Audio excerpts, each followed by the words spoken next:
As you see there, we're going to record the meeting. I'll do a brief introduction and then turn it over to Angus. I also want to mention that we will be doing a few other virtual events from Project Narrative this semester. Dates and times still to be worked out, but our general rubric here is featuring some recent works by core faculty in Project Narrative. So Angus today, Karen Winstead next month, and Frederick Aldama in April. And so let me just take a minute and introduce Angus to many of you. He needs no introduction. And any of you who have had the opportunity to see Angus in action, I'm betting that you remember not only his name, but you associate that name with high energy, intellectual excitement, and fresh and provocative ideas. And I'm sure all of these will be on display today. For those of you who have not yet had what I'll call the Angus Fletcher experience, here's a little background. Angus is currently a professor in the Department of English at Ohio State, where he teaches courses in screenwriting and is a member of the core faculty of Project Narrative. Angus studied neuroscience as an undergraduate at the University of Michigan. Just as an aside, at Project Narrative, unlike in the athletic department, we're not shy about actually saying the name of that school up north. So studied neuroscience at the University of Michigan as an undergraduate and Renaissance literature and culture at Yale in his PhD program. And then Angus went Hollywood, becoming a successful screenwriter and a consultant for such companies as Sony, Disney, Amazon, the BBC, PBS, and Universal Studios. Angus is also the author of the Audible Great Courses in Screenwriting. His previous book gave a glimpse of the wide range of his learning as he investigated what he calls in his title, Comic Democracies, from ancient Athens to the American Republic. His new book, which he'll be talking about today, Wonderworks, the 25 most powerful inventions in the history of literature, which is now due out from Simon & Schuster in just a few weeks, is an even more impressive tour de force of learning, argumentation, and overall joie de vivre. So please join me in welcoming Angus as he shares with us some of the wonderful work he's done in Wonderworks. Angus, over to you. Thank you. Well, thank you, Jim. Thank you, everyone, for coming. Jim, I just want to make sure I can share my screen. Is that right? Yes, it should be. Okay, great. So I'm going to start by warning you all that I'm doing that thing that I know so many of you are doing right now, which is that I am the parent at home with the kids. So I don't anticipate any problems because, of course, my children, like yours, are completely wonderful. But I just want to alert you for the possibility of hijinks should they arise. So what I'm going to talk about today is how narrative theory can empower the humanities to improve life on this planet, mostly for us humans, but with some knock-on benefits for other species. And that's a big topic. So to keep it brief, hopefully do about 15 or 20 minutes or so, I'm going to focus on the big picture method that I'll be using, along with a dusting of examples that I hope we can maybe get into more in the discussion if you're interested. And I'm also going to focus on the branch of the humanities that I know the best, which is the study of literature. So, literature. What is literature? Well, literature is the most powerful technology in the world. Which probably sounds a strange statement for a couple of reasons. First, we don't usually think of literature as a technology. And second, even if we concede that literature is in its own way a gadget that we humans have invented, we inhabit a 21st century that is constantly celebrating itself for inventing contraptions that are far more powerful than poems and novels. Computers, for example, or rocket ships, or bombs. But as powerful as all those things are, they come from human brains, and specifically from human imaginations and desires. A human brain imagined a computer, and a human brain wanted to build a bomb. And when it comes to shaping human imaginations and desires, there's nothing more powerful on earth than literature. The moment we open the Iliad or Frankenstein or 100 Years of Solitude, our imagination accelerates. The moment we read Sappho or Shakespeare or Maya Angelou, our emotions activate and shift. And that power of literature to influence human dreams and passions is why literature is at times treated as a kind of propaganda instrument, a tool for reprogramming the general public to follow whatever political or cultural ideologies that the user deems ethical or enlightened, building less bombs, for example. But even though this method of using literature has a history of being attempted by progressive reformers, it's really top-down and anti-democratic. And its fundamentally oligarchical mechanics can be seen in the fact that it traces its origins to Plato's Republic, which proposes using poetry to brainwash the masses into following the doctrines of philosopher kings. And as I'll outline in this talk, such is the wonder of the technology found in poems and novels, that there's a more democratic, more sustainable, and ultimately more world-changing way to mobilize the power of literature. That way, simply put, is to help the general public understand how literature can nurture their mental health and well-being. It's to empower people everywhere to take full advantage of all the medical and psychological benefits waiting on their bookshelves and their TV screens. So why would this use of literature be such a big deal? And how would we go about doing it? Let's start with the big deal. Imagine for a moment a world in which humans had less anger, less anxiety, less fear, less hate, less judgment of others, and in which humans had more curiosity, more empathy, more creativity, more love, more gratitude, more courage, more capacity for personal growth. It wouldn't be a perfect world, of course, because biology doesn't allow for the perfect, but it would, on the whole, be an improvement over many utopias, including any version of Plato's Republic. Compared to them, it would encourage kinder, stronger, more inclusive, more open-minded, and more happy human communities. And the reason for that is simply that emotions are the most powerful drivers of human behavior. So no matter how many enlightened rules of right and wrong we try to install in people's heads through propaganda, it will always have less effect on their actions than nurturing their empathy, their curiosity, and their desire to grow. That's the big deal of improving our collective mental health and well-being.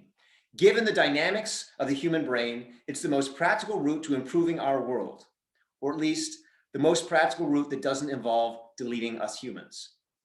So how do we get to that improved human world? Well, the broad answer is literature, because literature can do all of the wonderful things that I've just listed.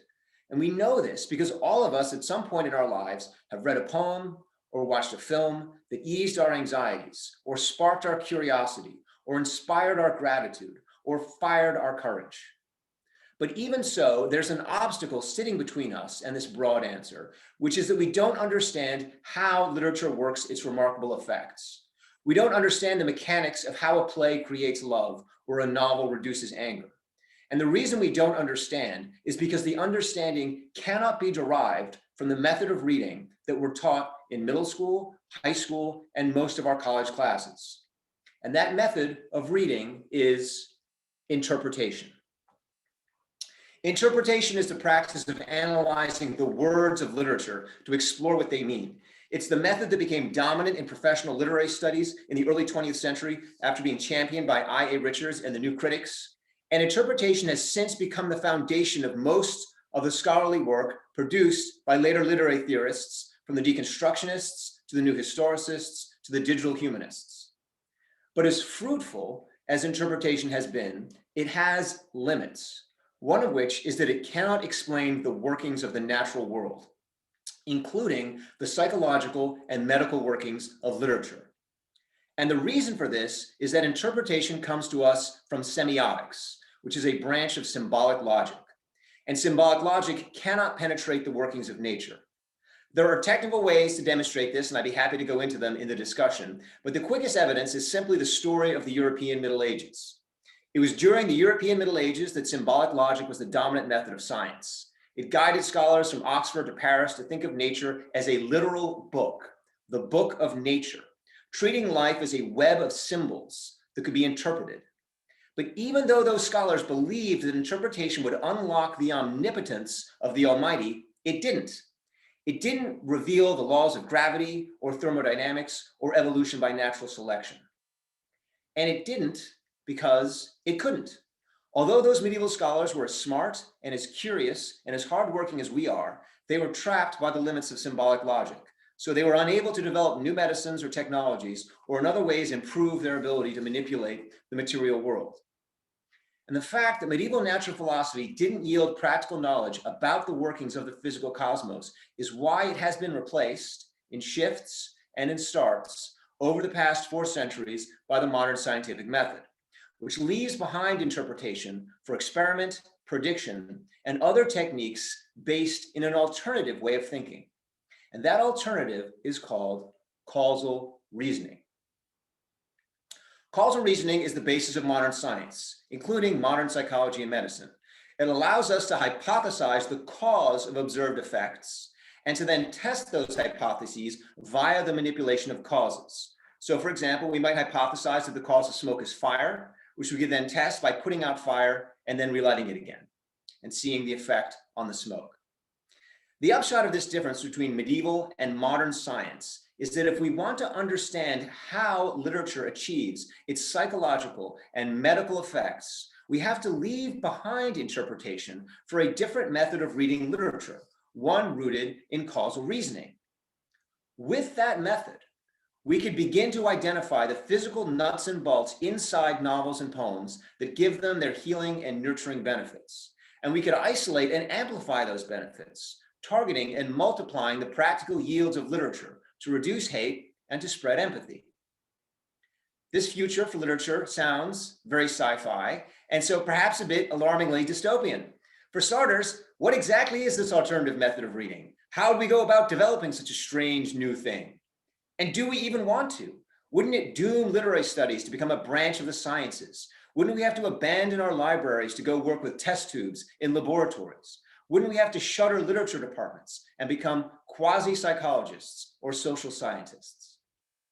No, we do not have to enter that dystopia, and we don't because of the existence already in literature departments of a remarkable renegade method of reading known as narrative theory. Narrative theory shows that it's possible to apply causal reasoning to literature while preserving literature's special distinctness. It reveals that we can leverage the expertise that we've gained in libraries and creative writing seminars to uncover the psychological workings of films and poems.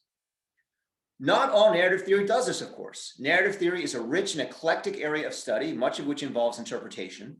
But there is a well-respected strand of narrative theory that gives us one model for uncovering the mechanisms that drive literature's mental health and well-being effects. And that model is the world's oldest surviving piece of literary criticism, Aristotle's Poetics.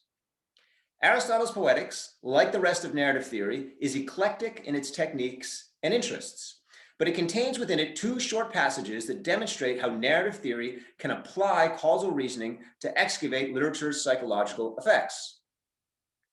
In the first passage, Aristotle uses causal reasoning to identify a narrative mechanism, which we can shorthand as a plot twist that functions as a source of wonder. And wonder, as Aristotle points out, and modern neuroscience has confirmed, can increase our positive affect, making our day feel happier and our life feel more meaningful. In the second passage, Aristotle uses causal reasoning to identify a narrative mechanism, anagoresis, that can help alleviate what modern psychologists call post-traumatic fear. Aristotle refers to this as catharsis, and as I can explain to you in more detail if you're interested, modern psychology has basically corroborated Aristotle's hypothesis about it. So taken together, these 2 moments in the Poetics offer a straightforward model for how narrative theory can use causal reasoning to unlock the how and why of 2 different kinds of psychological benefit that we can take from literature. The first benefit is mental health, and the second is mental well-being. Mental health and mental well-being are often conflated in colloquial use, but they're different. Mental health is removing negative stuff from our heads. Mental well-being is adding positive stuff to our heads. So mental health can restore our heads to neutral, and mental well-being can carry us beyond neutrality into joy, purpose, growth, and other forms of thriving. The Poetics suggest the narrative technologies of literature have the potential to contribute to both these areas. They can help restore our mental health by addressing problems such as post-traumatic fear, and they can then boost our mental well-being by providing experiences such as wonder. And as exciting as what the Poetics does is what It doesn't do. Because what it doesn't do is expand its use of narrative theory to explore all the works of literature that lie outside Aristotle's historical and cultural purview. And what it also doesn't do is search for literary benefits beyond catharsis and wonder. So, taken as a whole, the Poetics not only gives us a method for using narrative theory to uncover the nuts and bolts of literature's mental health and well-being effects, but it suggests that the method can be extended to produce countless more insights into how literature can heal and grow our psyches. And that is what I make a first attempt at doing in my book, Wonderworks. I trace back 25 different mental health and well-being benefits of literature to specific narrative mechanisms, enlarging what Aristotle does in the Poetics to cover global literature from Bronze Age Mesopotamia to Iron Age India, Zhou Dynasty China, Aztec Mesoamerica, Classical Athens, Medieval Ghana, Renaissance England, Antebellum America, 21st century Hollywood, and so on. And I will now proceed to summarize all the conclusions and evidence in that 400-page book. No, I will not. But I will give you a few bullet points to illustrate the kind of ways that I think we could extend Aristotle's Poetics. And since I don't know which of these will be of interest to you, I'm going to go through them very, very briskly, but we can then go into much more detail if you'd like during the discussion. So first three quick examples. I draw on empirical research I did with psychologist John Monterosso of the University of Southern California to explore how Jane Austen's use of free and direct discourse can encourage our brains to have more diverse friends. I explore how Tina Fey's 30 Rock adapts a story and story technique from Don Quixote that can hone our brain's power of counterfactual thinking. I explore how Homer's use of an anthropomorphic, omniscient narrator in the Iliad can stimulate our pituitary to increase our courage, and how this same invention can be found in later works from A Tale of Two Cities to the TV soap opera Grey's Anatomy. I explore how the plot of Hamlet can therapeutically alleviate grief, and how that same plot can be found in Hemingway's Sun Also Rises and Joan Didion's The Year of Magical Thinking. I explore how Maya Angelou's memoirs contain a narrative device that she adapted from existential drama for promoting what psychologists refer to as self-affirmation, promoting personal growth. I explore how the Epic of Sundiata contains a narrative device based on the riddle that can make us more curious about other people and places. And as the last example, I explore how a group of female Solonists in Enlightenment France develop a fairy tale narrative of good coming from bad that is scientifically shown to make us less pessimistic. And I trace how that invention was actually deleted by Walt Disney because he found it irrational. And that helps to explain, to some extent, why modern Disney fairy tales can be a source of lowered self-esteem and heightened antipathy toward others. So that's just a quick sample. There are a couple dozen more actually in the book, any of which I'd be happy to chat about in more detail. But what I'd like to do now is just wrap by returning to the broader topic that I broached at the beginning, which is how narrative theory can go beyond literary studies and into the rest of the humanities. I myself have had appointments in theater and film studies. I've published in women's studies, history, philosophy, and other fields. People often say, how is it you move around so much? And again, it's narrative theory. I do the same thing everywhere. It just seems different because I do it in different fields. And I'd be happy to talk more about some of those specific cases if you're interested. But more broadly, I think the great promise of narrative theory is that it can provide the humanities with a method of causal reasoning that is organic to the humanities. And the humanities as a whole can benefit from more causal reasoning, because causal reasoning is both the main operating system of the human brain and a tool for empowerment. Unlike symbolic logic, which crisply distinguishes what is true from what is false, causal reasoning enters the blurry zone of the fictional, the counterfactual, the speculative, the hypothetical, the possible, to allow us to explore how things might work and therefore how to change the way that things are. As a result, causal reasoning can help humanists do more of the things that the general public tends to associate today with STEM. Things such as engineering, innovating, and problem solving.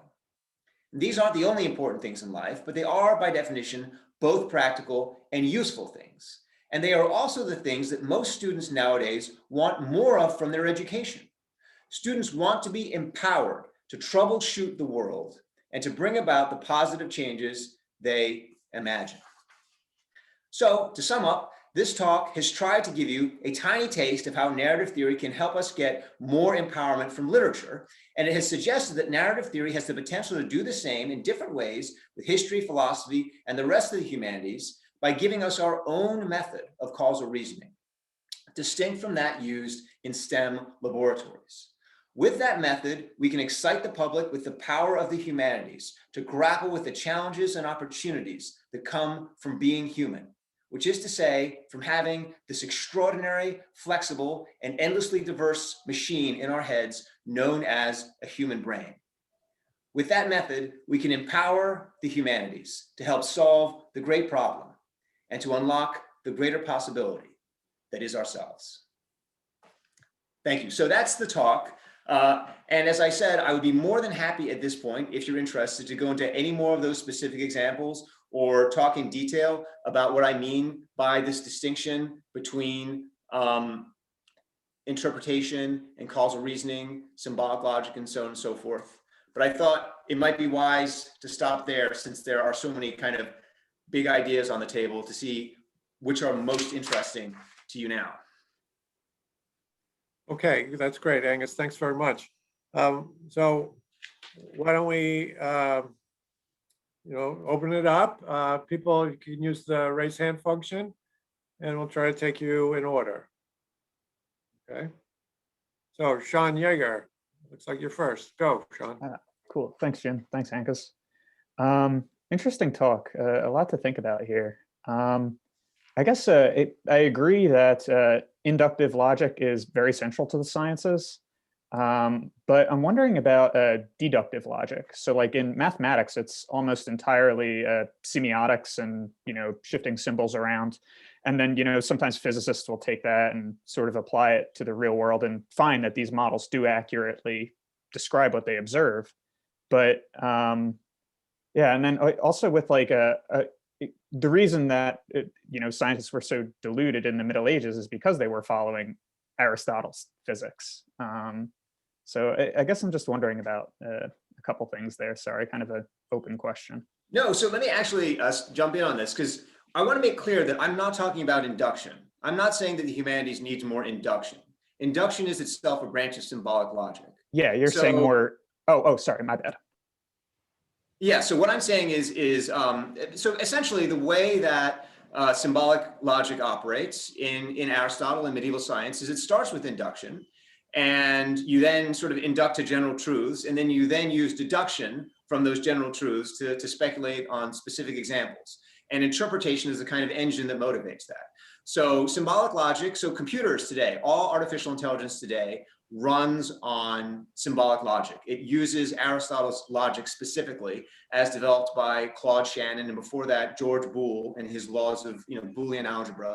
It's all symbolic logic. And so induction is perfectly consistent with symbolic logic. And I'm not saying that we need more induction in the humanities. I think interpretation is always based on induction. We read text, you analyze text. That's what people do in the digital humanities.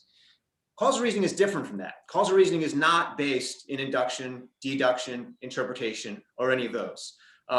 It's based in this thing which is natural to the human brain, which is to speculate on causes and effects. You can do it without doing any kind of broad-based induction at all. And in fact, most kind of scientific experiments are usually based on an outlying example. It's often not based on a large number of things you then induct a hypothesis from. It's often you notice something sticks out, something is strange, something is peculiar.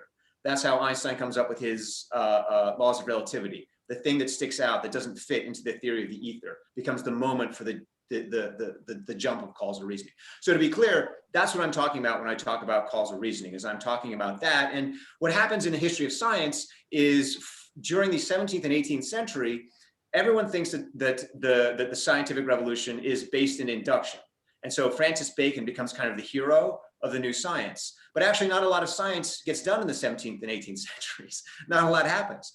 What happens at the beginning of the 19th century is William Whewell, who and John Herschel, and these guys who are actually responsible for coining the term scientist, have this breakthrough. And they say, no, actually what science does isn't induction. What it does is prediction and experiment. You make a prediction, you use a leap of causal reasoning to predict something will happen, and then you run an experiment to see if you're right. And it doesn't involve induction or deduction at all. And Falsification. oh, sorry, Sean. Oh, falsification. Falsification, yeah, well, that's what Karl Popper would call falsification, absolutely, yes. So anyway, so that's what I'm talking about. I'm talking about that approach, not induction. And also, I should just make clear that when I say that I think that the humanities could do causal reasoning, I'm not saying the humanities should stop doing interpretation. I'm simply saying that there's an alternative out there which we're not really using, and which the science is using a lot of and having a lot of success with. And narrative theory provides a very powerful model for how causal reasoning can be incorporated organically into the humanities. So why not do that? Why not say to the general public, we can do these things too? Thanks.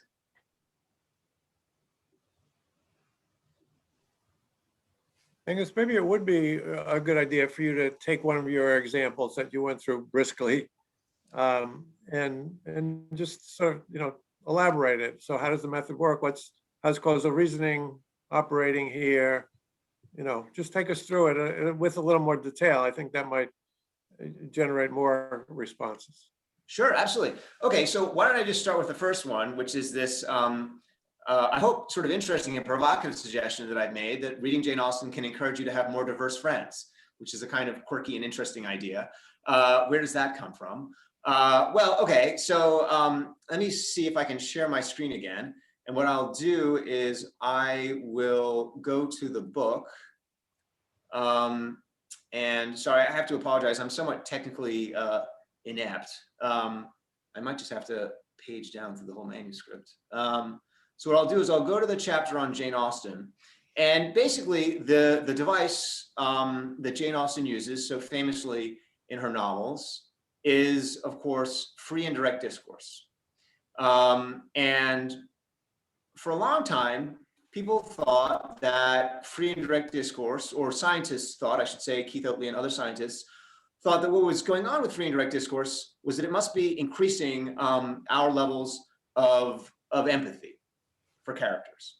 But anyone who's read Jane Austen knows that something much more complicated is going on when you're reading Jane Austen. You're not just feeling empathetic towards the characters, although you're building a kind of empathetic or sentimental attachment to the characters, but you're also developing this lovely ironic distance from the characters. And it's this flutter effect in your head between, on the one hand, really caring about the characters, but on the other hand, feeling a marked sense of distance from the characters that's remarkable about Jane Austen. And the first thing that has to be said is this is what distinguishes Jane Austen from earlier writers who she liked, such as Samuel Richardson. Because in Samuel Richardson, you don't have that same sense of ironic distance. It's all the emotion, it's all the sentimental attachment. And what happens with Richardson is readers identify very, very strongly with the central characters. They form these intense emotional attachments with them, and they say, these characters are like me. Whereas what happens in Emma, we know, just in terms of the actual story itself, without even going to the mechanics of it, we know that the opposite happens in Emma, which is that Emma learns to accept that other people don't have her romantic interests, don't share her feelings towards others, and that friendship at the end of Emma is letting other people marry someone who you would not marry. In other words, it's having a friend who acts differently from you. And so the question becomes, okay, well, is there something in Jane Austen's free and direct discourse which supports the intuition?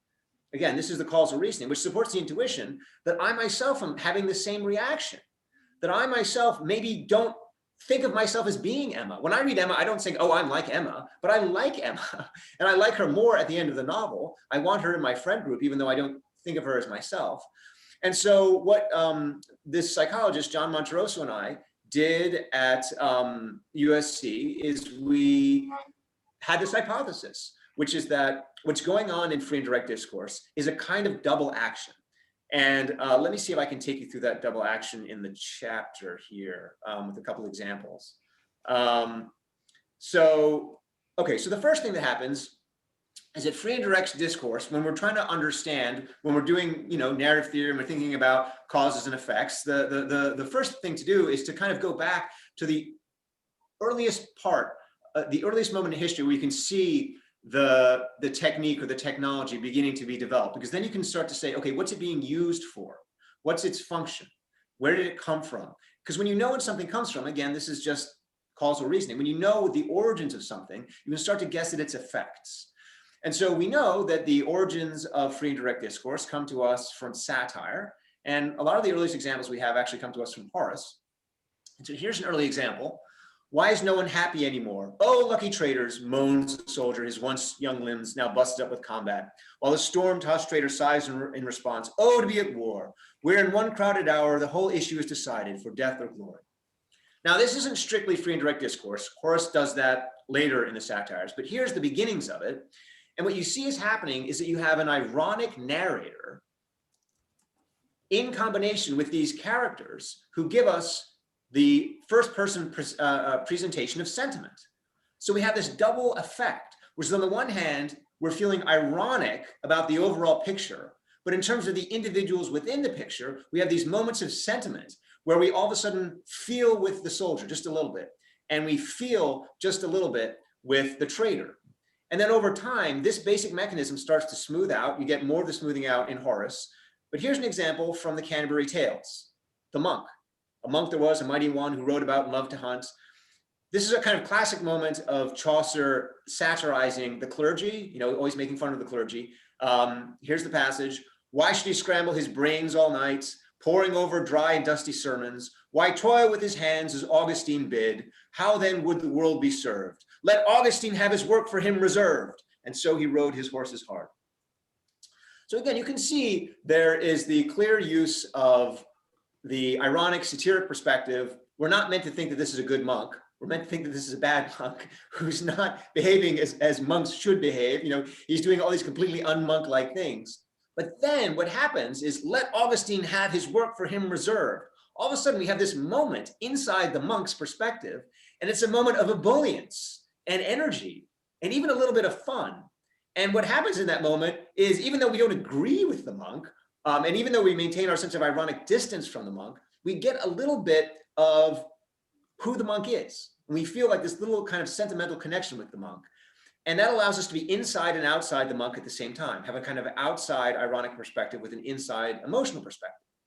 And that basic technique is, of course, what Austen will then start to develop. Here we have it early on in Sense and Sensibility. I'll just scroll past this. I hope I'm not giving you guys too much vertigo by scrolling too fast. And then here we get to Emma. And you can see, sorrow came, a gentle sorrow, but not in the shape of any disagreeable consciousness. Miss Taylor married, and all of a sudden we're inside, and then we're back outside again. So what John Monterosso and I said is, well, what seems to be happening here is Jane Austen has invented a way to activate two parts of our brain at the same time. She's activating the kind of prefrontal cortex, which is where a lot of our kind of ironic perspective-taking circuitry is.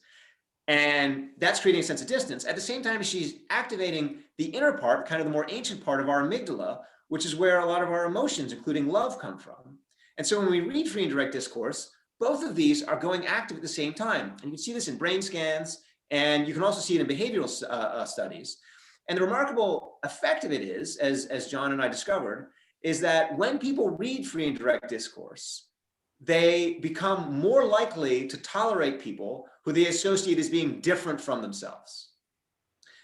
So in other words, one way you can get people to be kinder and more empathetic towards others is by saying you have this in common. And that's something that certain types of empathy or sentimentality literature does. Uncle Tom's Cabin is a kind of classic example of that kind of history of American literature. That sort of sentimental writing, we're all human. Jane Austen does something different. She says, you're not like them, but you know what? There's something okay about them. There's something good about them. You should tolerate them. You should like them. You could be friends with them. So the overall example here, just to kind of sum up, and then, I can go into more or less detail, but the overall example here in terms of the causal reasoning is we go back, we look at the origins of what we experience as a kind of psychological effect of literature. In this case, the fact that when we read Jane Austen, we have this amazing double sense that we both care for her characters, like her characters, but also recognize that they're different from us and not perfect, and we have this light irony. We go back and then we look at the narrative technologies under that might be working, and then we make a prediction, which we can then test, and we can test that prediction if we want in a science lab.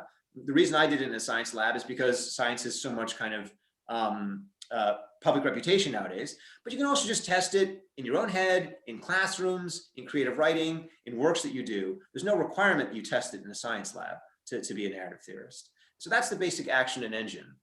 And hopefully that cleared up some of what I mean in terms of this technique and what it can do. And then just very, very quickly, another example, Homer, the Iliad.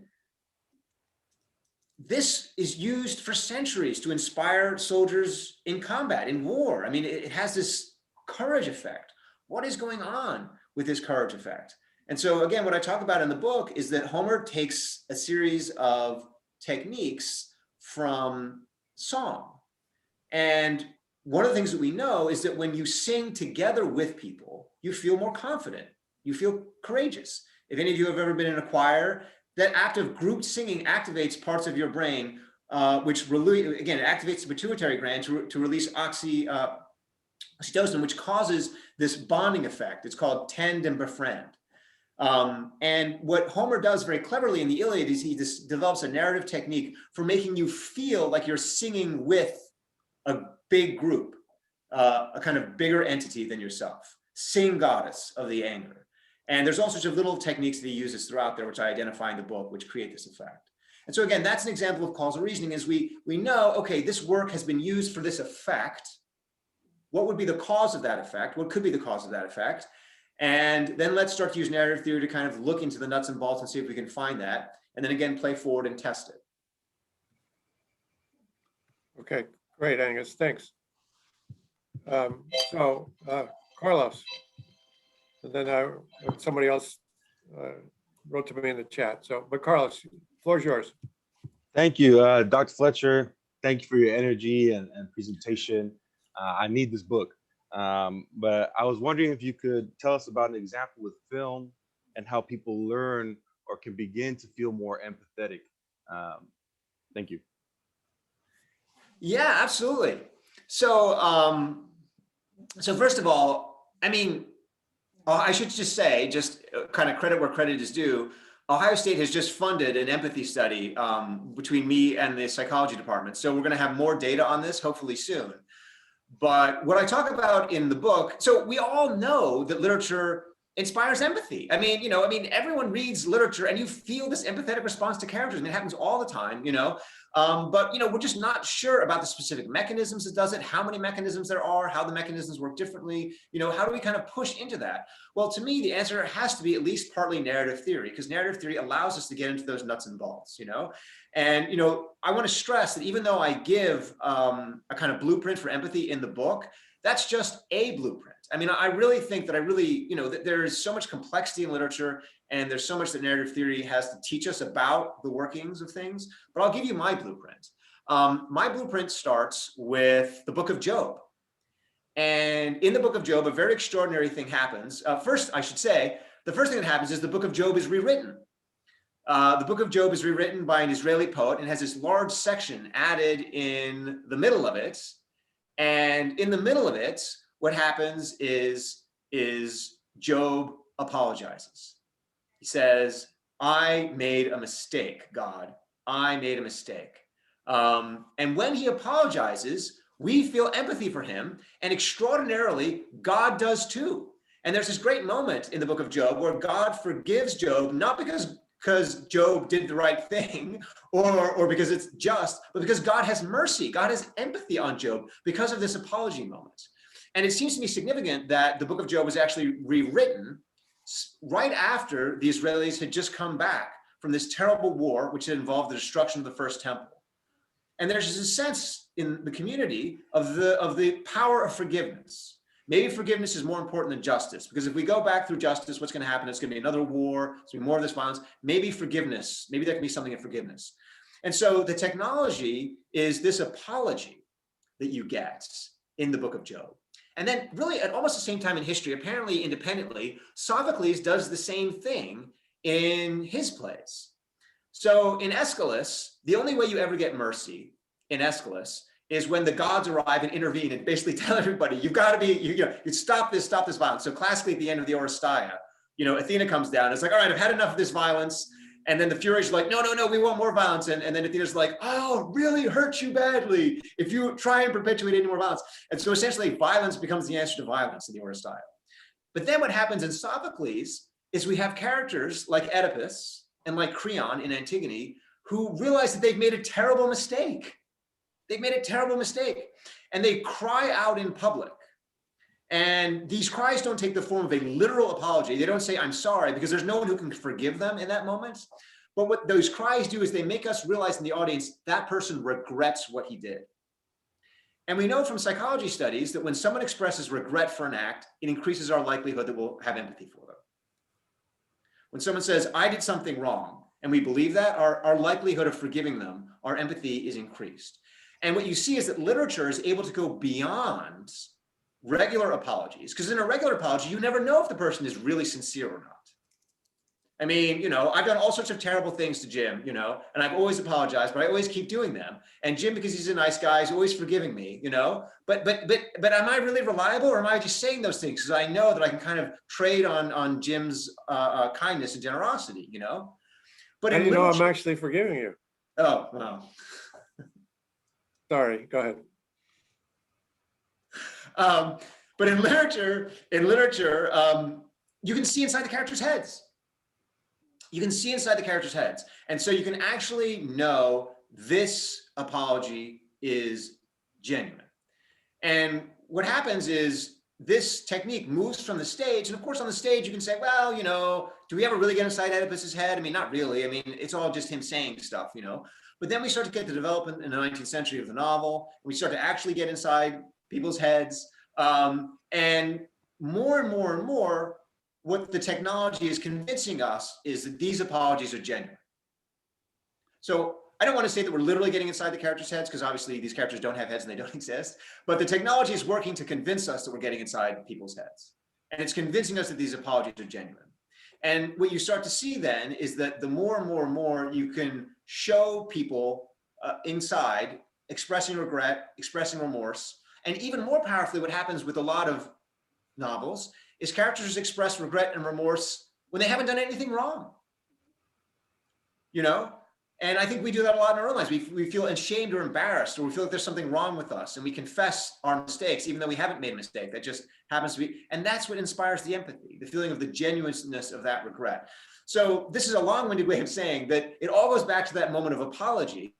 At least that's what I suggest in the book. It all goes back to that moment of apology in the book of Job, that one kind of technical breakthrough that then gets transformed and adapted and expanded and finessed in all sorts of different ways, all of which we can now trace in the novel as generating empathy. And, you know, we're now doing the study at Ohio State, as I said, where we're going to sort of put that to the test. But I think regardless of whether or not the study fails or not, it's pretty clear that literature can inspire some kind of empathy to some degree in some ways. And, you know, the question for the narrative theorist is, you know, how far can we get into that technology?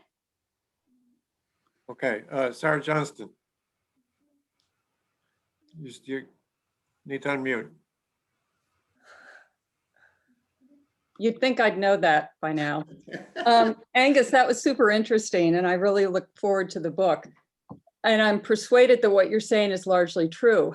What I've been working on for the last 2 years or so is the literary ghost story in the late 19th and 20th centuries. And for the last few months, what I've been working on is Stephen King.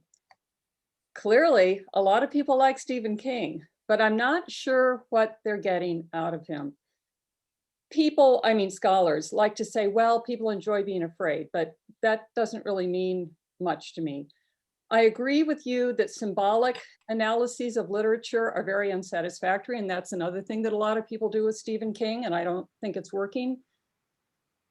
I won't say more about what I sort of think might be going on with Stephen King.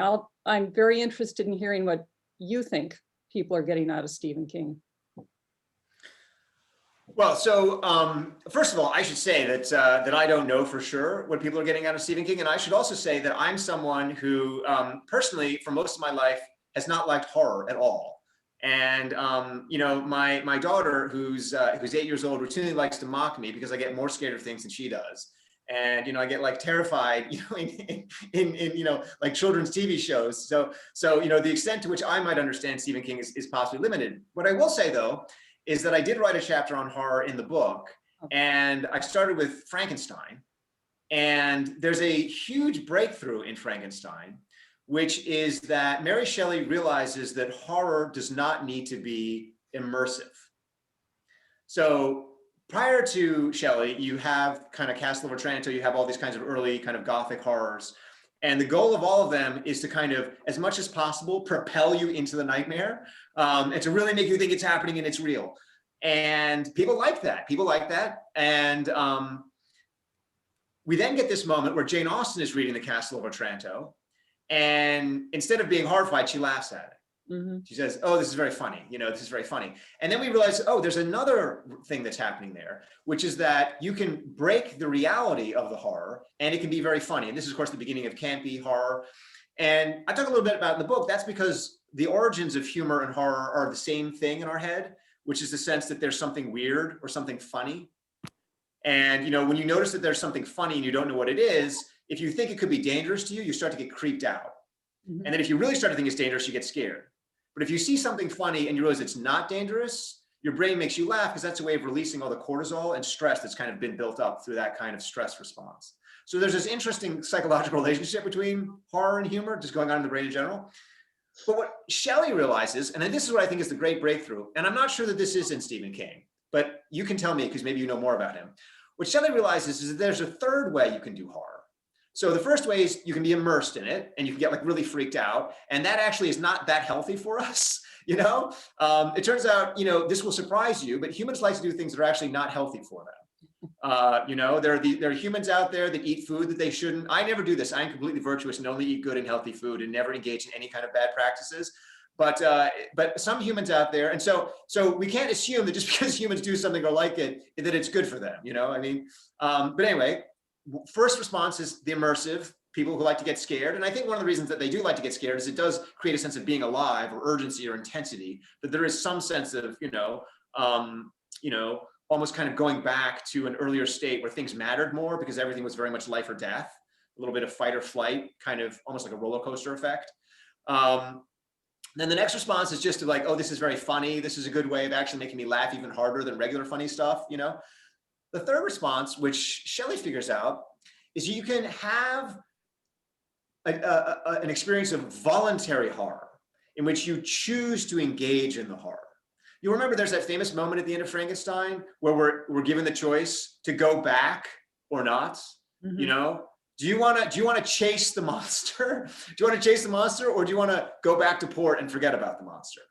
And Shelley actually has a series of technologies, which I talk about in the book in great and boring detail, for creating the same effect by using these kinds of pullback effects, where we're in the narrative and then we're pulled out of a narrative, we're in an outer narrative, you know?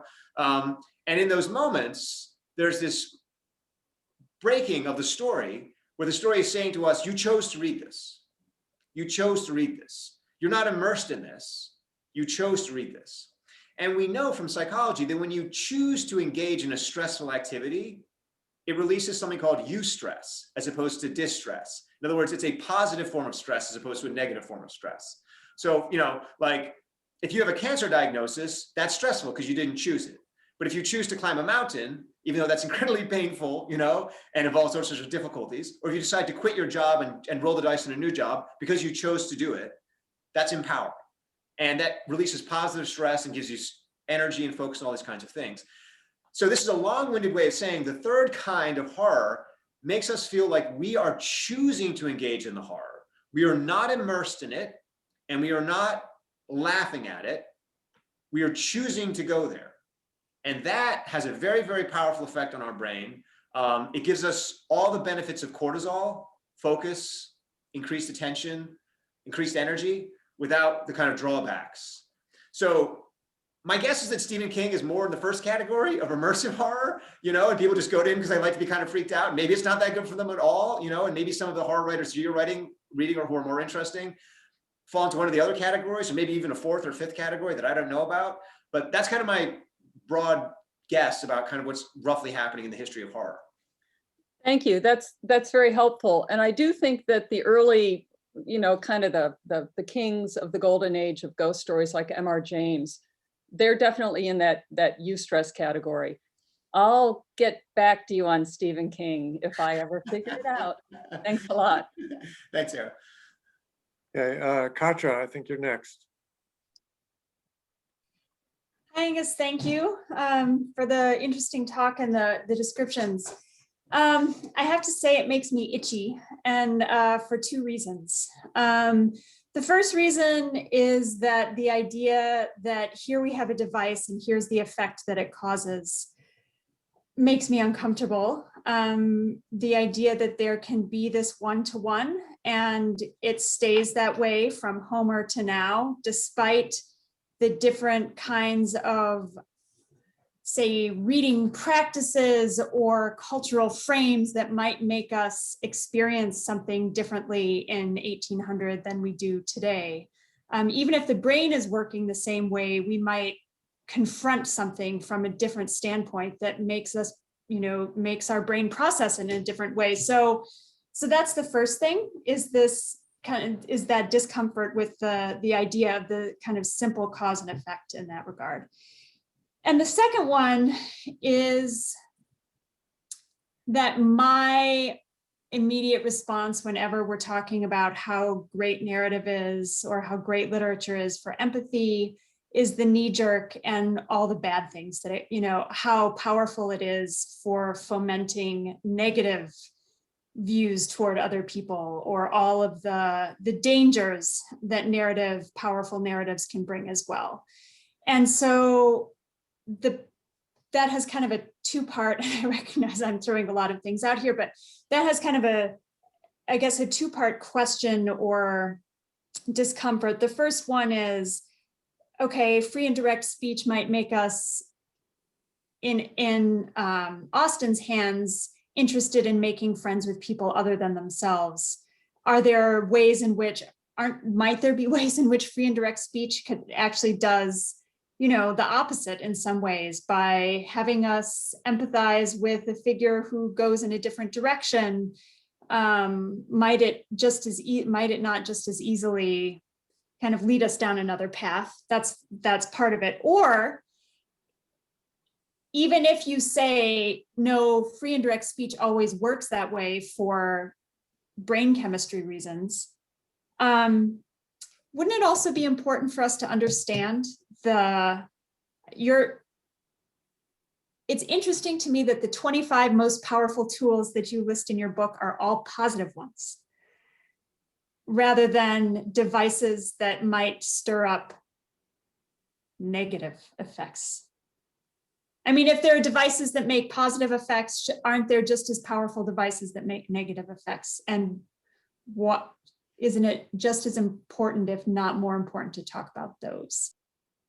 No, sure, absolutely. So yeah, let me just quickly go in reverse order. Yes, no, absolutely. And even though the 25 I listed in the table of contents are positive, I talk quite a bit about negative ones in the book. In fact, I talk about the invention of technologies for creating fear and all sorts of things, which is one of the most original uses of literature, is essentially to terrify people with monsters and hells and big bad wolves and things like that. So I do think it's important, and absolutely, I'm not a utopian. I hope I make it clear that I'm a pragmatist and not a utopian, and that I think of literature as a tool. And in the same way that you can use a hammer to build a house, you can use it to hit someone. Having said that, I do think we, first of all, tend to overstate the dangers of literature and culture nowadays. I think that actually the real danger, most of the stuff that's bad that we see in the world now, is a result of human nature, not of culture. I think that it's certainly the case that culture can focus anger and fear and other things we have in our head, but it's important to realize that anger and fear are stronger biologically than curiosity and empathy, and that culture and literature remain kind of some of our best tools for tilting that balance.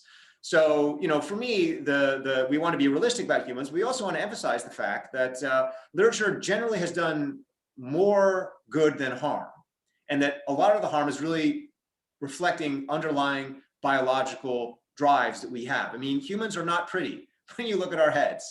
And a lot of the stuff that we see in the world, and a lot of times we blame it on toxic culture and whatnot, a lot of that is humans, not the culture. And I just want to be an advocate for, a broad range of books, even books that we consider bad or negative. And I do think that a lot of times in humanities, because of our training in critique, particularly, critique is such a strong focus in our training. I think that we tend to, a lot of times, instinctively focus more on the negatives than on the positives. And I'm just trying to say, I think there are a lot of positives here. So just as far as that goes, I completely agree with you. We have to be realistic about both, but I am someone who believes in general that it's better to focus on the positives, because the more you focus on the positives, the more you grow those. So that's just a kind of methodological thing. As far as your first point, I personally don't think that cultures have ever changed. I think we live in a monoculture. I also think we all share the same brain. No, of course, I don't think that at all. And, you know, one of the things I do emphasize in the book is that no two humans have the same brain. This is actually, the thing that's remarkable about human brains is their diversity. And that's why there's such a diversity of literature, is because, you know, we all want a lot of the same basic things in life, in terms of we all want, you know, love and joy and, you know, ways to cope with grief and whatnot. But because our brains are different, we find that in different ways. All of us will like different TV shows, will like different novels. And so I think it's important to, first of all, just respect the enormous biological diversity of humans. There's not like a single brain, and we all have different needs. And culturally, exactly the same thing. And so, you know, I try and be relatively careful in the book and basically say, look, you know, here's how these devolve, change and shift over time. Having said that, because I'm a pragmatist in a technical sense of being a pragmatist, I do think that life is not driven so much by what we are or what culture is, as it's driven by the challenges and opportunities, the problems and possibilities of the moment. And I think some of those problems recur a lot in human history. I think war is a problem that recurs a lot. I think, you know, anger is a problem that recurs a lot. I think sadness and a lack of direction is a problem that occurs a lot. And because those problems recur a lot, I think there are these technologies that have been developed by literature to help us with those problems, those kinds of problems that kind of go. And I think what I'm trying to do in the book is say, well, if those problems are in a lot of places, and literature has developed some kind of core mechanisms for dealing with those problems, let's see how different people have tweaked and adapted those in their own personal circumstances. But keeping in mind that it's still useful to remember that there is a kind of core problem-solving approach at the bottom of it. So just to make clear to everyone, I'm not here to annihilate cultural difference and kind of institute a kind of, this is not, in other words, 19th century science. This is not the Enlightenment science. That's not what I consider science. I'm a very much a neo-Darwinist, in which I think of life as being driven by variety, diversity. I don't think there's a telos or a purpose to life in a kind of grand sense, or a right and a wrong way to do things. And ultimately, my goal in the book is utility. So it's not prescriptive. It's not saying this is how things are, this is right, you should look at literature this way. It's saying you might find this useful. There's an opportunity here, I think, to do more with literature than we are doing with literature. And if you try it, you might find it works. And if you try it and it doesn't work, you should forget it, And you certainly shouldn't go around telling other people that it's right, But I think my experience is that people come to books because they are having a problem. They're looking for something. And that problem can be simple, such as boredom. That problem can be complex, such as grief. And I think that we're not getting enough work out of books in our culture today. And this book is simply an attempt to say, we can get more work out of books. Like there's more that we could be getting than we are getting. And here's one way of getting a little bit more of that work out of it. Not as a prescription, not as a saying that other ways are wrong, but just, I think this is something we're not trying. And I think narrative theory can help get us more of that. Jason Mattel. Great, thanks, Jim. And thanks for all the Project Narrative folks for opening this up to those of us not in Columbus. It's great to see a lot of familiar names and faces that normally I don't see outside of conferences. Angus, I have a sort of a kind of macro question here. The subtitle of the book is the 25 Most Powerful Inventions in the History of Literature. And you've talked about literature a lot. And those of you who know me and what I do probably see where this is going. You also have talked about film and television as examples of narrative and storytelling. And I'm just curious how you're sort of differentiating here. Are you arguing that these types of technologies are kind of medium independent? And if so, how do you deal with something like free and direct discourse, which is totally medium dependent? It doesn't exist in film. Or are you arguing that there are differences here? And if so, why are you calling it literature, history of literature, rather than the history of narrative or the history of storytelling? Well, okay, so these are completely wonderful questions. And I wish I had like an amazing good answer to the subtitle, but the subtitle is essentially Branding by Simon & Schuster. And those of you who have worked with a major publisher will know that you will suggest lots of very elegant and sophisticated and precise subtitles, which will then get kind of, evaporated in the attempt to kind of plug into a public audience. So, personally, I didn't like powerful. I liked empowering. I was like, I think empowering speaks more to the book than powerful. And they were like, no, they mean the same thing. And I was like, no, I don't actually think so. They're like, it means the same thing.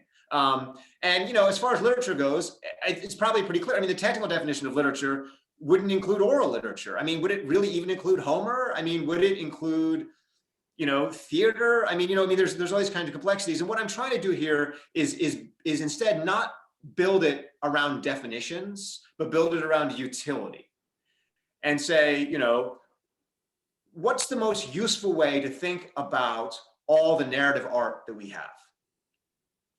And there's lots of different ways to think about it, but because I have a biological background, I think, well, one way to think about it is life is driven by problems and possibilities. So let me see all the narrative art that comes together as a group to help cope with a problem or to help open a possibility. And when you think about it that way, you can then see, yes, in the same way that film is very deeply indebted to an enormous amount of theater.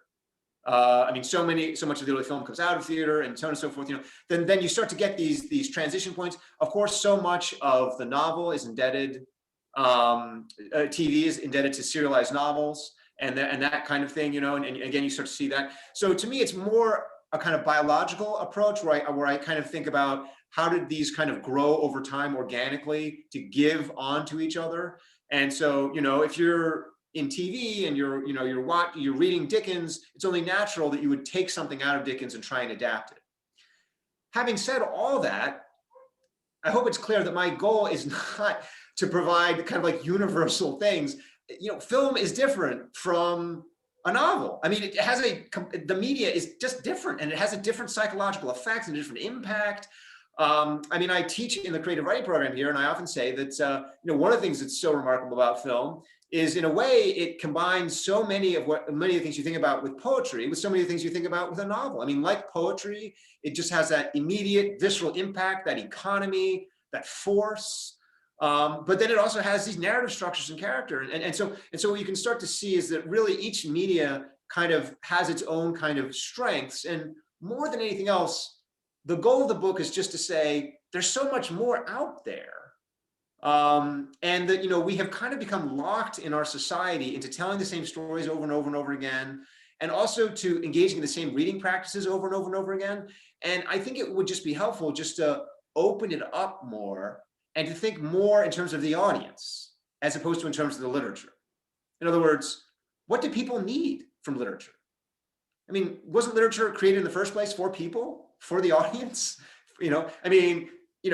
Novelists might disagree, authors might disagree, poets might disagree, but on a certain level, I think we can say that the reason that literature exists and has survived and been passed on is because of audiences. It's profoundly shaped by those needs. And so that's kind of the organizing principle of the book, is to start with audiences, what do audiences want, what do audiences need, and then how do you kind of build back?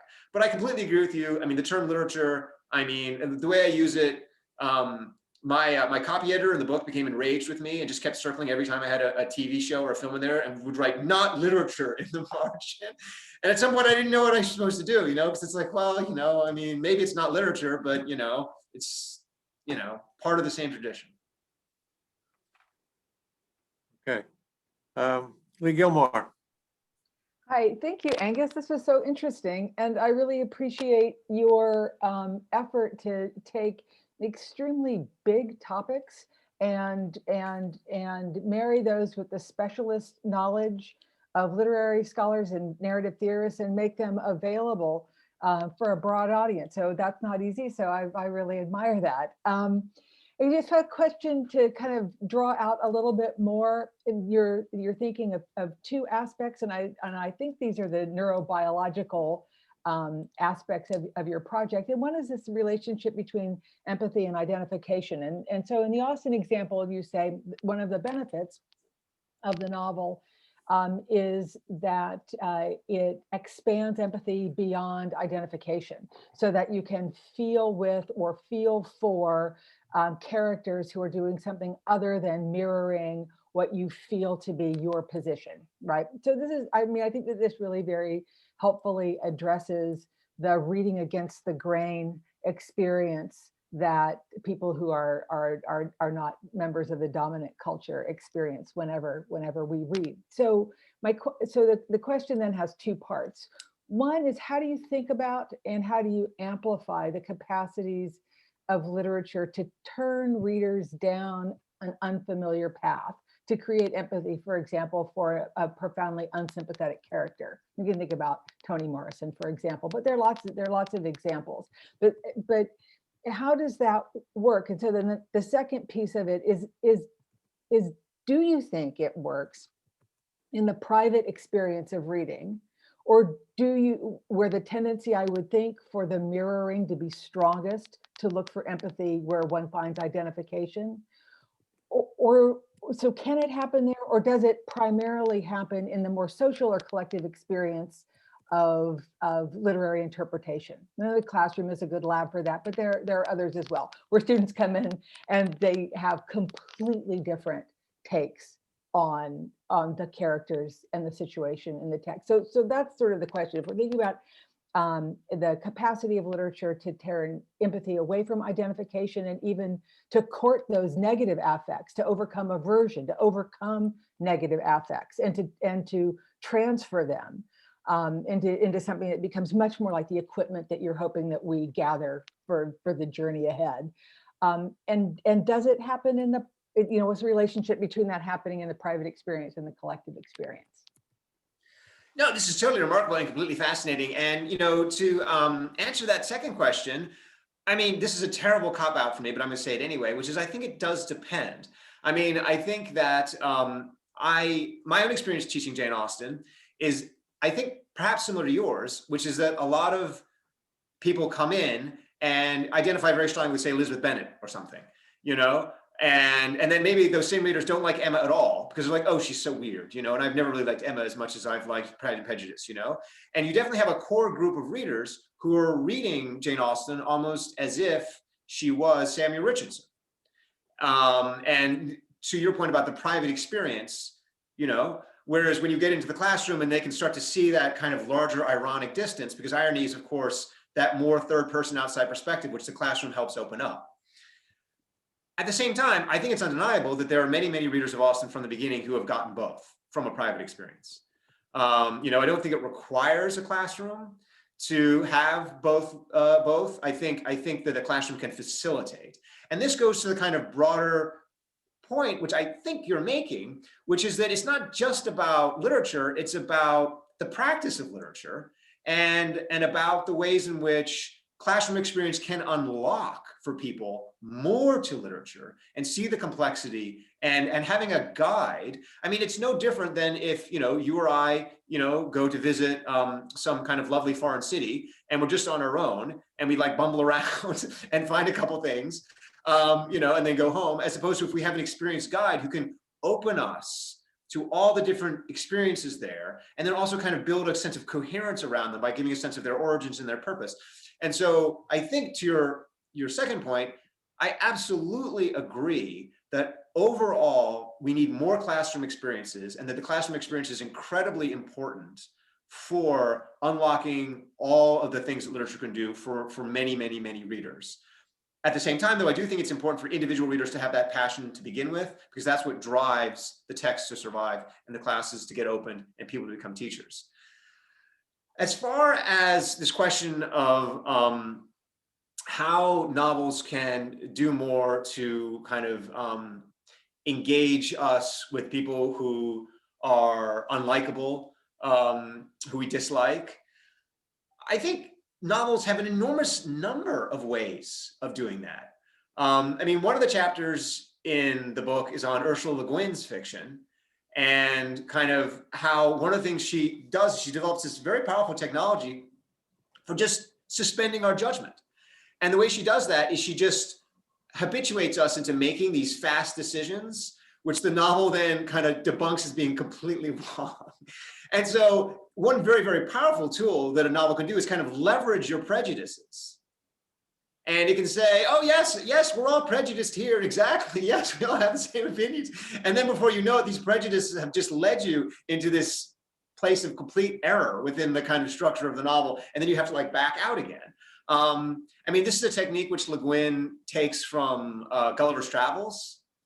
And, you know, Gulliver is the classic, completely unreliable person to go on an adventure with, you know. And when you first start reading Gulliver's Travels, you think, oh, yes, you know, Gulliver, he's just like me. And then he just makes the most like bizarre, you know, strange decisions. And as he's making these decisions over and over again, the novel's putting pressure on you to be like, come on, you know, do you really? I mean, is this what, you know?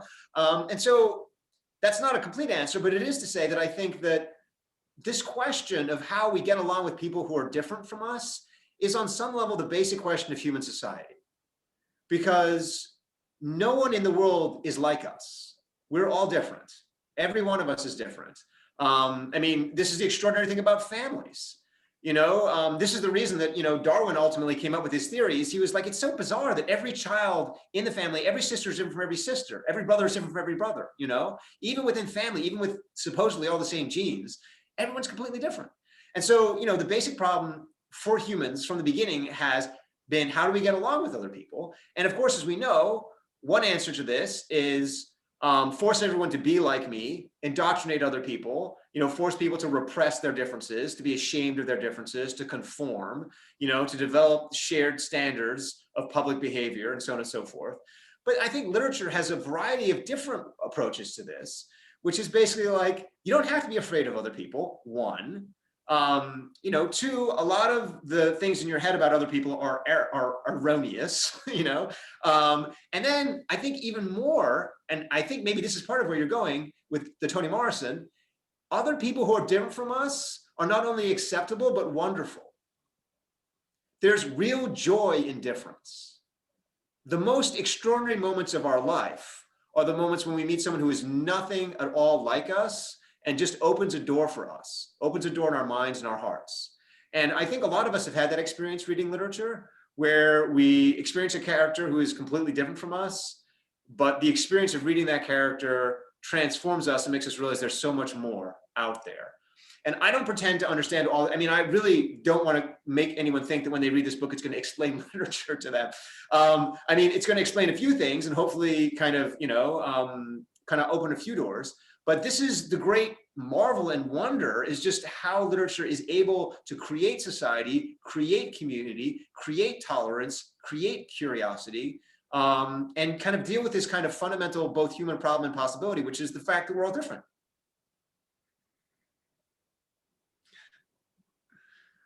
Okay, Bessie Goldberg. Hi, thank you. Thank you for this talk. It's very interesting.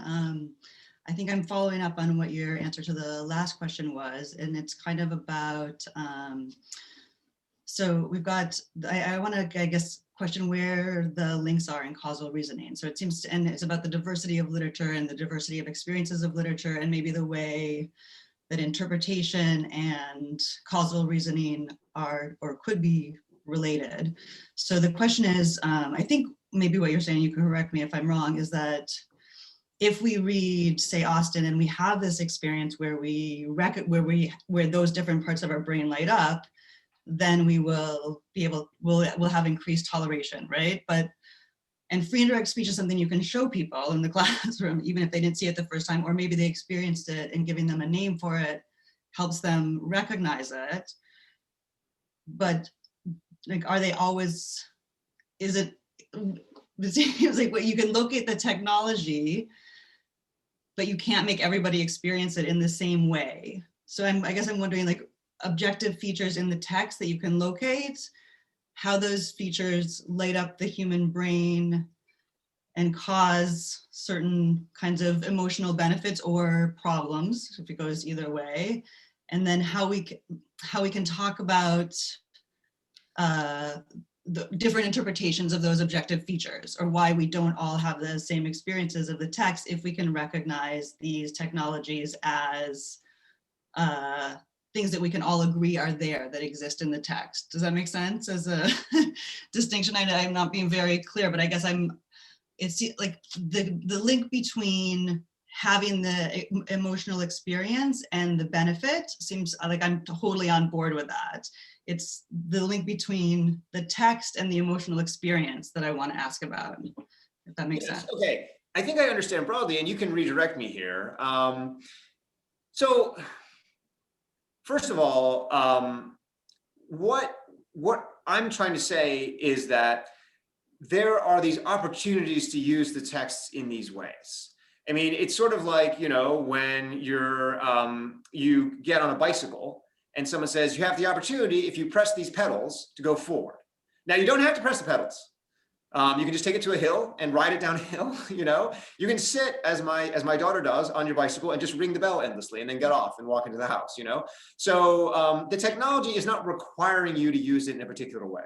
The technology is saying, if you use me in this way, it will accelerate certain things in your head. So when we're teaching these things to students, what we're saying to them is, here are the pedals. Here are the pedals. And sometimes it can be hard to find the pedals. I am someone who didn't learn how to ride a bicycle until I was like 13 because I couldn't figure it out. And so, you know, but I think the more you have an experienced teacher who can kind of come up with different ways, maybe use different examples, the more you can start to find those pedals, the more you can find those technologies, the more you can then get the emotional experience. And once you get the hang of riding the bicycle, you can go back and do it again and again and again and again and again. And then you can see that those pedals in other works and kind of get more and more and more and more and more out of it. And when we interpret a text, what we're doing is we're establishing a certain distance from the text, and we're reading it in a certain way that ultimately comes more from interpretation than from the text itself. And so there's a lot of benefits from that. I mean, when I say interpretation, I mean in the technical sense, not in a kind of colloquial sense of just kind of, you know, but, you know, in the technical sense of doing a kind of close reading or something like that. Then, you know, we're bringing that to the text and not necessarily allowing the text to assert to us, this is the other things I can do. I can do more than interpretation is doing. I have these other possibilities and potentials in me.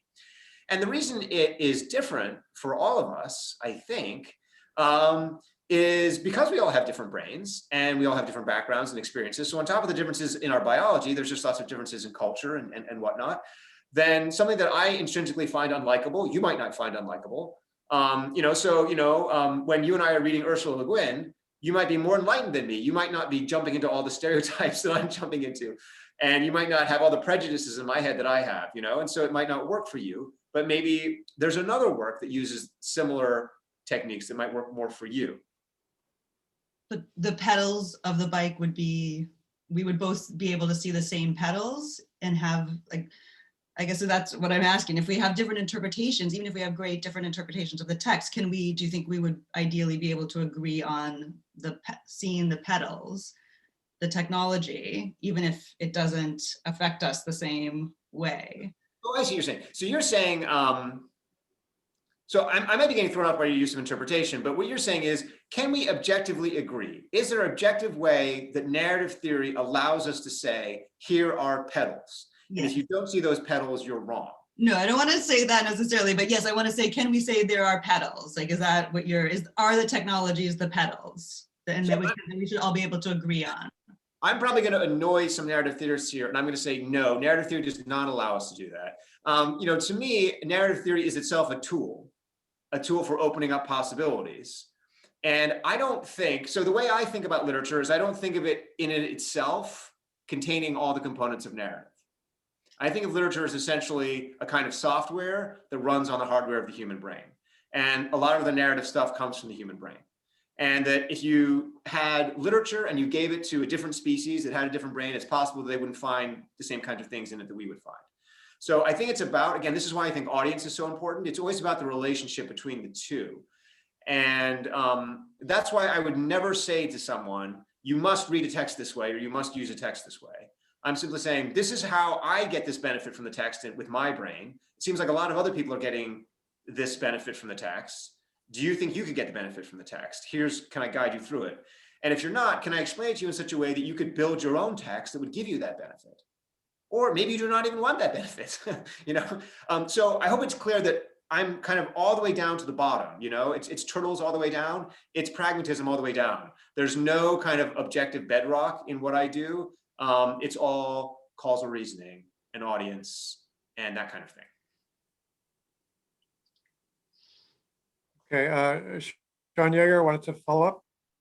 Cool, thanks. And I appreciate the way this conversation is evolving. So thank you to everyone with that. I guess, and I appreciate that you're saying, you know, everybody's minds work differently. And because as an autistic person, as a neurodivergent person, all of these things, you know, it's just wow. And I guess the thing that I'm worrying about, so like with the role of induction in establishing causality.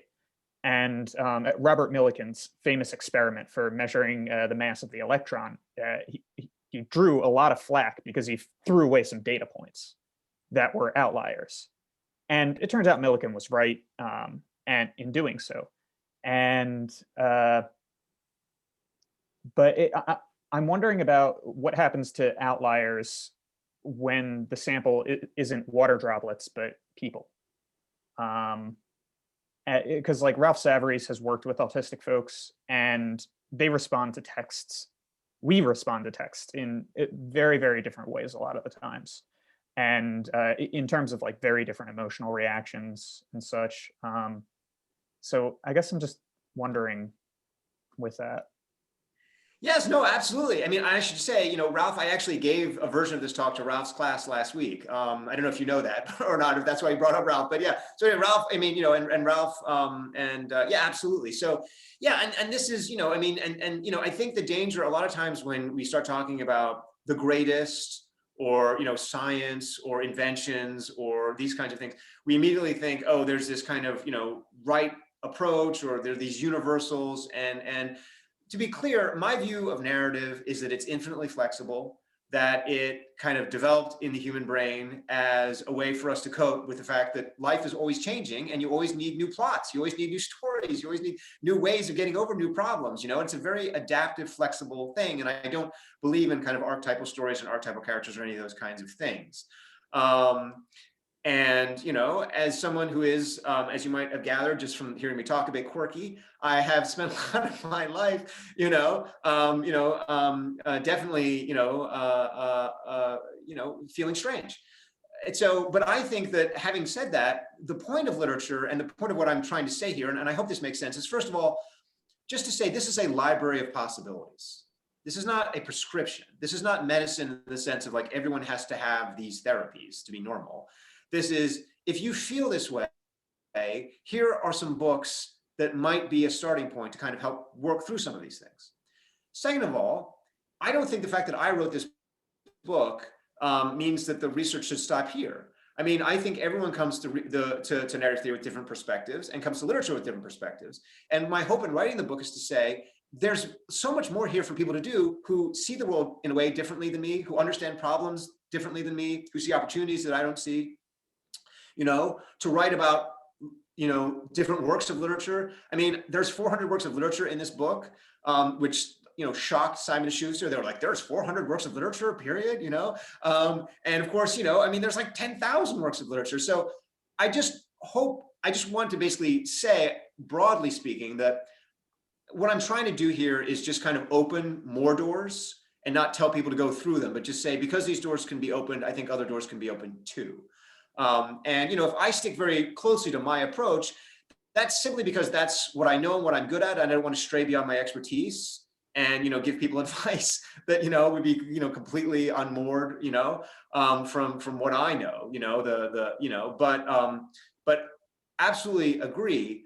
And, you know, I guess to the point of the Millikan experiment, I mean, to me, that also goes back to the fact of like, you know, I mean, we live in this world where science has this reputation, and just as someone who spent years of his life working in science labs, science has this reputation of being like objective and absolute, and everything in it is so true and reliable, you know, and then you actually get into the history of the science, you realize just kind of like how fly by the seat of the pants, you know, people are just doing, you know, deleting stuff.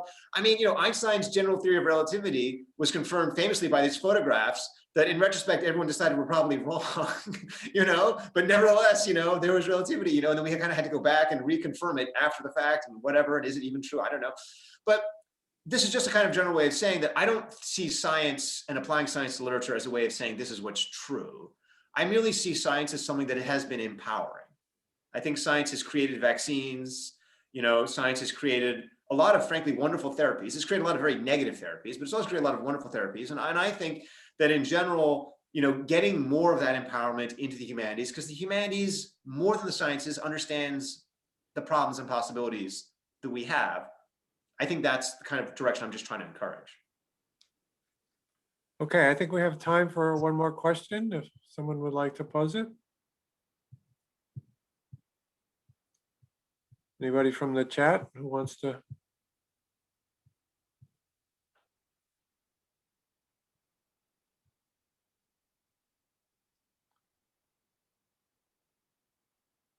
Okay, well then let's everyone thank Angus, and I want to thank you all for coming and you know, raising all these good questions. I think we had a really great session, and that obviously we owe a lot to Angus, but I think we owe it to everyone else too. So Thank you all. Thank you very much. okay, see you again.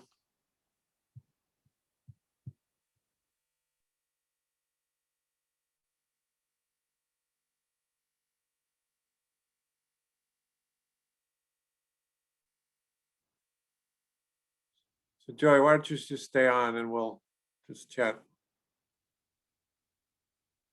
I'm going to stop the recording. Yeah.